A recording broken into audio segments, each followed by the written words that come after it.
Hello guys, welcome to Global Happenings. Today we have a trending news here for you, and the headline of the news reads: Finally, Senate approved Buhari's long-awaited loan request. Nigerians scream.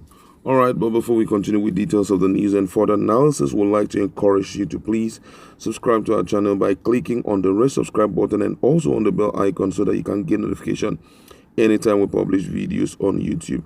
Let's look at the news in detail. The news have it that the Senate on Wednesday approved President Muhammadu Buhari's $22.8 billion external loan request. Buhari has requested for the loan to fund critical infrastructural projects under the 2016 and 2018 external borrowing plan. The process of approving the loan by senators, however, led to vehement disagreement in the upper chambers. While some senators supported the approval, others kicked against it. Efforts were earlier made by Senator Adamu Alero, who is representing KB Central, to postpone the consideration of the report to another legislative day. However, the president of the Senate, Ahmed Lawan, said that such a postponement will be counterproductive, as the findings and recommendations of the report would have already been debated in the media before the consideration. He advises that the report be considered to forestall such an eventuality. The chairman Senate Committee on Local and Foreign Debt, Senator Clifford Odia, who is representing Edo Central, presented the report. As Lawan moved to subject the two recommendations in the report to vote and approval, the minority leader, Senator Eninaya Abaribe, raised a point of order. Abaribe said that it would be necessary to subject the various components of the loan to voting, especially the amount and the lending countries. Lawan disagreed with him and said that the Senate would only vote on the two recommendations contained in the report. Abaribe said, "We are going to pass a loan of $22.7 billion for which we are being denied the privilege to express our reservation. You are putting us in a very impossible position. There are some aspects of this loan that we object to. I want to ask on behalf of our colleagues here that we take these items one by one and vote on them." Lawan in his response said, "You, as minority leader, have not been denied of your privilege. I don't want the discussion on this loan to degenerate into partisanship. My action was not an attempt to muzzle you. I want to quote one popular saying that he who goes a borrowing goes a sorrowing," Abaribe replied. At this point, Senator Gabriel Suswan said that he also had some objections and information on an aspect of the loan that relates to power projects in the report, which he did not want to raise in the open chambers. He urged the Senate President to allow the Senate to go into an executive session for 10 minutes to resolve the issue. There are contentious issues in this report. I want to appeal that we go into an executive session for 10 minutes. After that, we can conclude proceeding on this report. Even though Lawan earlier kicked against the suggestion for the Senate to go into an executive session, he later accepted it following apparent intervention by Senator. The Senate, after the closed-door session, which lasted for about 30 minutes, approved the two recommendations in the report. Wow, I love this. Wow, this is a proof that right now people are no more sleeping. People are not really, things are not really getting the way it ought to get. Now, why should it be a closed door, kind of a closed door thing? If truly all the components of the loan is it's okay, why don't you allow it to be debated upon by the entirety of the senators? Why do you have to need executive session where some major persons will sit and begin to talk about it in a closed door session.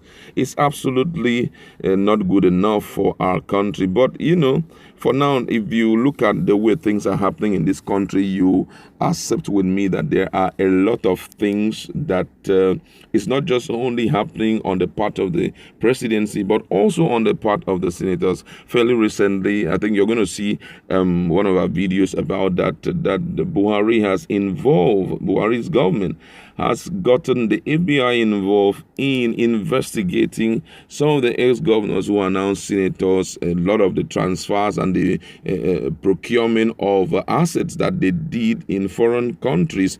They are going to bring in the FBI so that they can give adequate intels about most of the transactions that have taken place. So right now, I'm looking at a situation whereby the Senate wants to see how they can appease Buhari with the loan which he had been seeking for. Don't forget that he said he has some key infrastructures that he wants to use that loan to complete. And Abaribe clearly opened up on the fact that there are some content of the loan which he is not comfortable with, and that we need to look at those content and also possibly the countries that are borrowing this monies from. And the reaction of Ahmed Lawan clearly shows that it was a concluded thing.